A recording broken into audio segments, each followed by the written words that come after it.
Yes, I'm aware in my time zone it's not quite Saturday yet, but I am doing a bunch of activities. I'm going off the island tomorrow for a little trip, coming home and then leaving again. So I'm not going to be around for Saturday. So we're doing an early garden tour. I've got some kombucha here because I'm a little sleepy and have a kombucha problem. So I'm going to be drinking some kombucha as we go. Oh my gosh, kombucha is so delicious. And no, I am not sponsored by any kombucha companies. I sure wish I was. This one is organic kombucha, strawberry and lemon. Highly recommend this flavor. Really, really delicious. Anyways, let's start garden tour Saturday. I'm not going to focus too much on the vegetable garden today because we talked about that in the live stream recently. We're going to look at the more flowery ornamental plants today. I'm going to turn the camera around. Quick glance at the vegetable garden as we swing around this way. This is the area that I'm calling the flower garden, and over here, just kind of a general layout of the land. I finally dug my garden lights into the gravel. Let me tell you, that was a project in itself, but they are working, and that is awesome. The backyard is so bright at night now. So coming this way into the flower garden, let's see what is going on. This is my multi-variety pear tree. And there are little baby pears that are starting to form. I didn't count them recently, but let's see. There's 3 here, another 3 over here, 2 over here. I think we're up to 8 or 7. There's one up here, though. That's probably about 9. Another one down here. So probably 10, maybe 12 pears on the tree.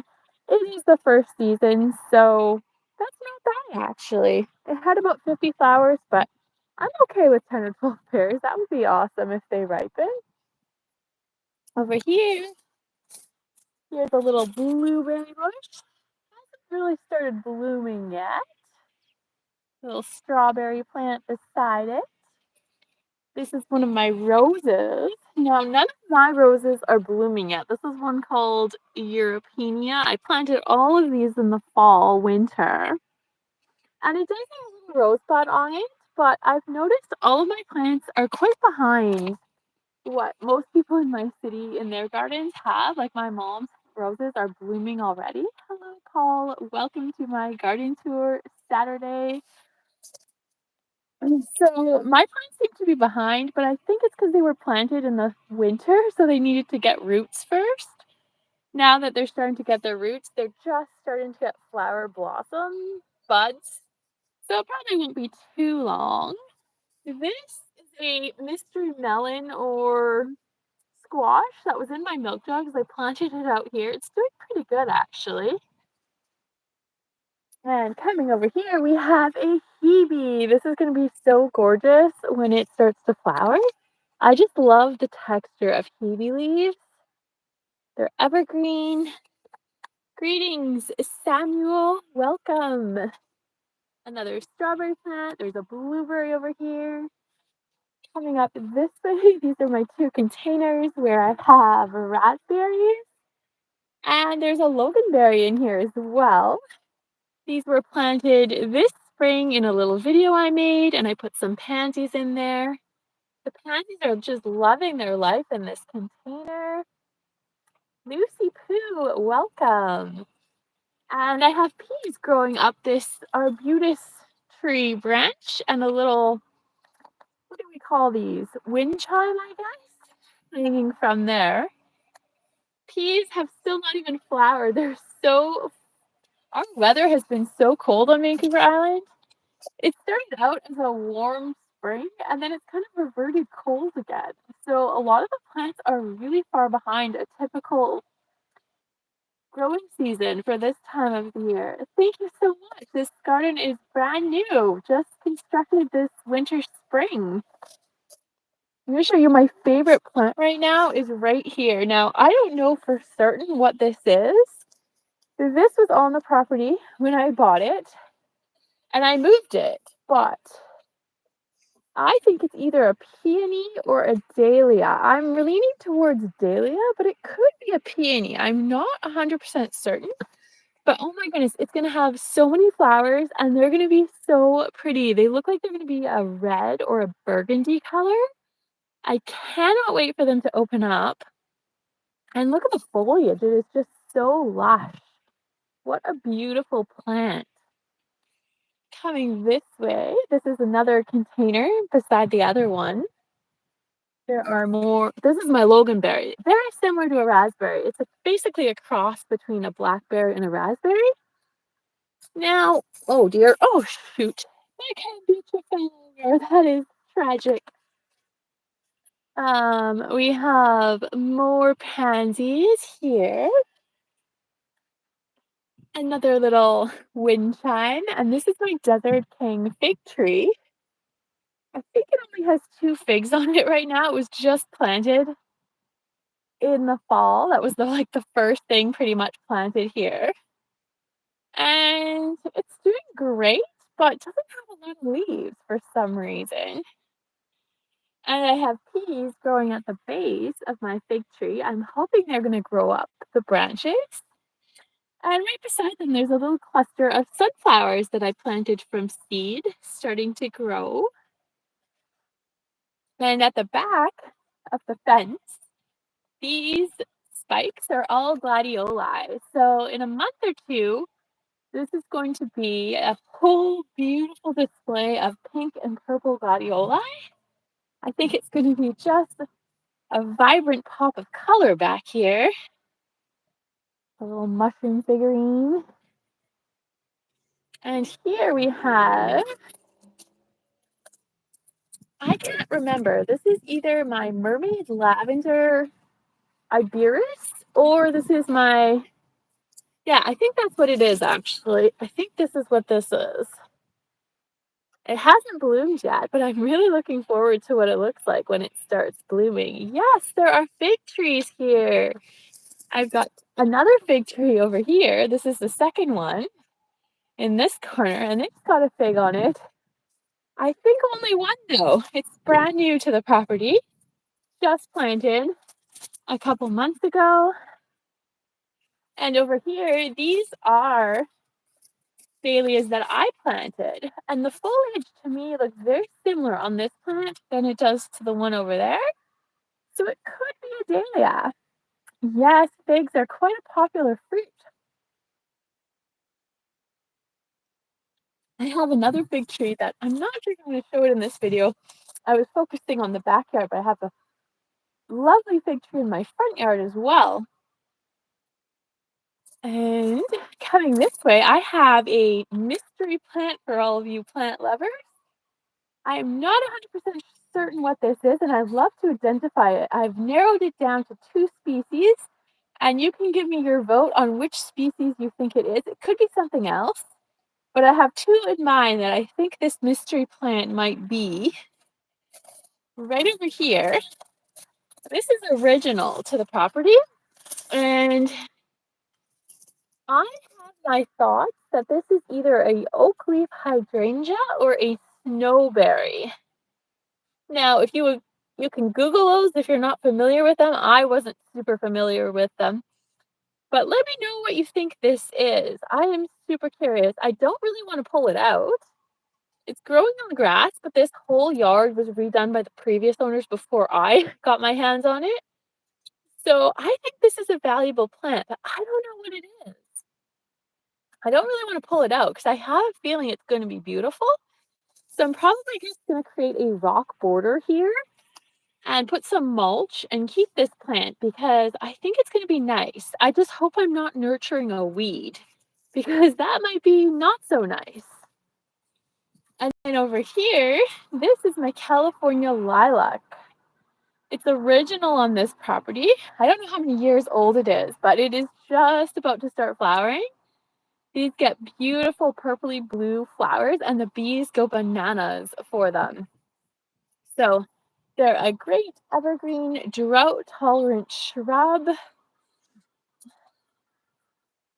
Coming this way, this is my burning bush. It's just starting to get its leaves. This is what it looks like in the fall. I planted mine in the fall, so it's still getting established roots and all that stuff. And we have my little fish figurines and a starfish. Autumn Joy Season and a little rose at the back. And this bush is just loving its life. This is a Purus bush. Beautiful evergreen foliage and lovely little white flowers on this bush. So nice. And I have a fuchsia here. This was super duper clearance price in the fall. Like, I don't know, it might have been 99 cents, I'm thinking. And it definitely survived the winter. I cannot wait to see the blossom. And some little seashell stepping stones. Here's another blueberry bush. This one is just loaded in flowers. Hopefully most of them get pollinated. Little hydrangea here. And another, this is a mock orange actually. Hasn't bloomed yet. Can't wait to see it flower. Another little hydrangea. Coming this way. This is the border that I'm most excited about. This is kind of a part shade location.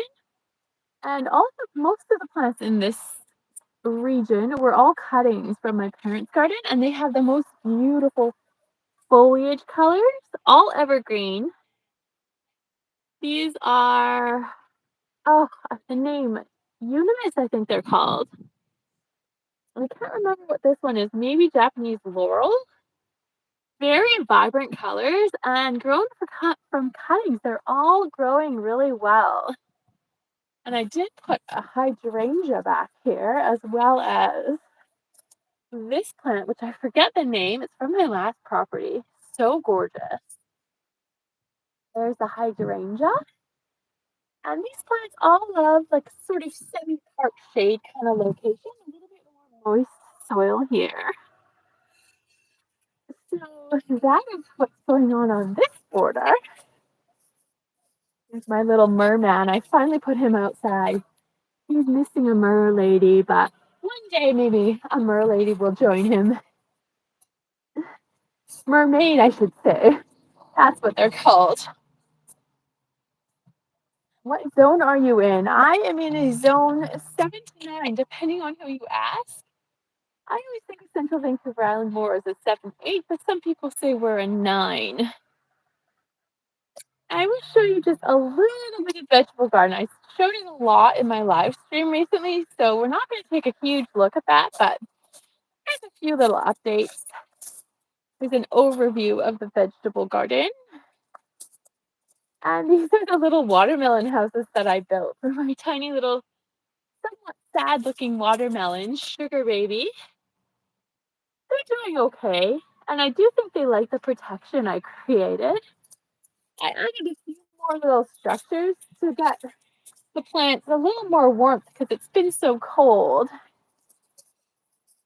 And that is actually my goal, is actually to add a few more of these little plant structures as the temperatures have been dropping again, which is kind of unfortunate. We'll just take a little look over here at some of the blooming plants. That's a Spanish lavender in the corner. Really pretty purple flowers. And these are my chives. These are edible if you've never eaten them. Super delicious and super beautiful. I believe this is a fennel next door to the chive. And my kale and argilla have both gone to bloom. These are both edible flowers. You can put them in salads. And unfortunately, my Swiss chard is starting to bloom. I'm definitely going to cut those off pretty soon. I don't really want it to start blooming. And this is my purple mountain spinach. It is just starting to really take off now. We had 2 days of rain and the plants are going crazy. So that is lovely. I love the color of the Swiss chard. It's just so beautiful. And here's a few strawberries in this single little patch. Rosemary plant is almost finished blooming. It's just full of flowers. And I have bell peppers planted in containers. There's a red Belgian bell pepper with nasturtiums. Yeah, spinach is delicious. Got tomatoes growing in there. The basil is being eaten. I think slugs have been eating my basil, but that's okay. I'll have enough. There's enough for everybody out here. Oh, I have got to give you an update on something in the corner here.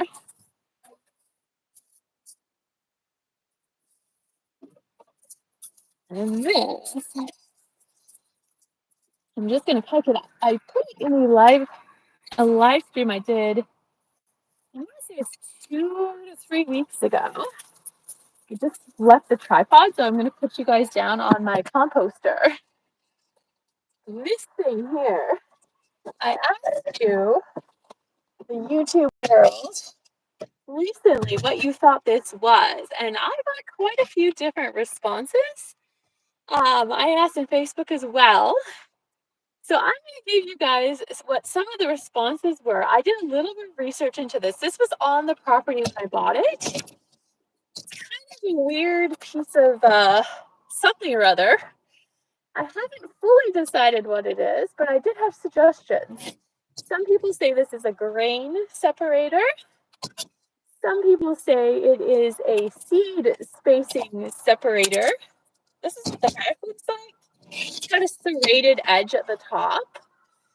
I got a suggestion saying this is a, what should we call it? A poop boot. When you have poop on your boot, you basically use this to remove it. I think someone may have been using a little bit of humor with that comment. All kinds of suggestions. What do you guys think it is? I have yet to conclude. I did some research onto grain separators and seed spacers. And truly, I don't really think it's either of those. Now, the poop boots removal, whatever you want to call it, that interesting comment. I mean, I'm sure it was meant to be funny, and I guess you could use it for that. But I don't know what the original purpose of this was. I'm thinking it was farming related. There is one sheep farm left in my neighborhood, and I learned from the farmer that this whole neighborhood used to be farmland. So I think my property once upon a time was a farm, and this is just leftovers from it. But I don't really know. It's got this thing on the top that I'm using as a handle, but I don't really think it was a handle. I think it's meant to be attached to something, some piece of equipment, probably dragged or something. I don't know. But that was what you have suggested so far. It's either a seed spacer, a wheat grain separator, or a poop boot scraper removal, something or other. Those were the most common suggestions, but very interesting. I am using it as a shield for warmth for my bell pepper plant. I'll show you where I had put it.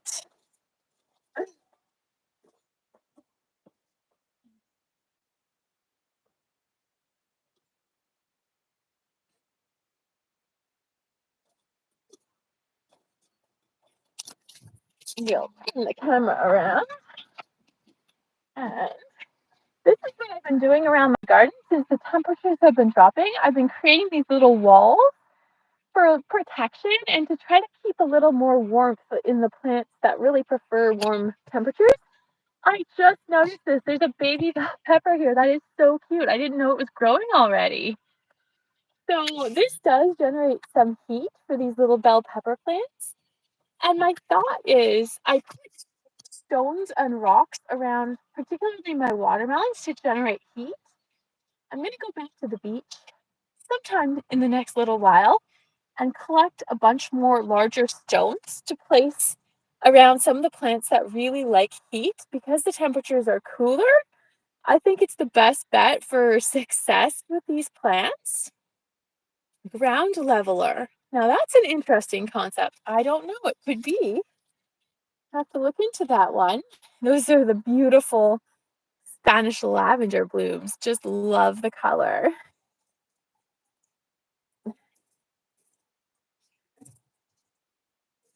And this plant, I think it might be Pixie. I'm not sure. It's a flower, but holy smokes, it is doing so well in this garden. And I didn't show you guys in my live stream. I completely forgot my whoops, there's some gutters. My last live stream, I actually did plant potatoes. Now they haven't started sprouting yet, and I had waited over a month to plant them. They're in this whole region here. This is all potatoes. But I waited over a month from the time I bought them, almost 2 months, and they were sprouting when I planted them. So, oh, great idea. Put rocks around your fig tree. If you need heat, rocks will definitely generate heat. I know that from my previous rock garden. The temperature, I'm going to guess it was 5 degrees warmer in the rock garden than anywhere else because those rocks really do generate heat. So, if you need heat, put big stones. You won't be disappointed. Yeah, so there are potatoes growing in here. They have not sprouted yet, so there's not a lot to look at, but this whole area is going to be full of potatoes. And something is eating my mystery squashes. I'm going to guess it's the slugs, but that's okay. I have enough plants that there's food for everyone out here. There's some random poppies growing that I never planted. Strawberries are blooming. Hey, Alexander, Maserati Sound. Good afternoon. I'm just about to close out my garden tour already, but nice to join in. I think I've shown you guys everything I'm going to show for my little garden tour Saturday on a Friday. Thank you so much for joining me. It is very chilly today. I gotta go have something to warm myself up, and we will see you. I don't know. I have at least 2 or 3 videos I'm going to be making. Probably off of Vancouver Island. I've got some travel plans up my sleeve, so we may see you in a forest or a garden off of Vancouver Island very soon. Thank you so much for watching and have a lovely day in your night. Bye-bye.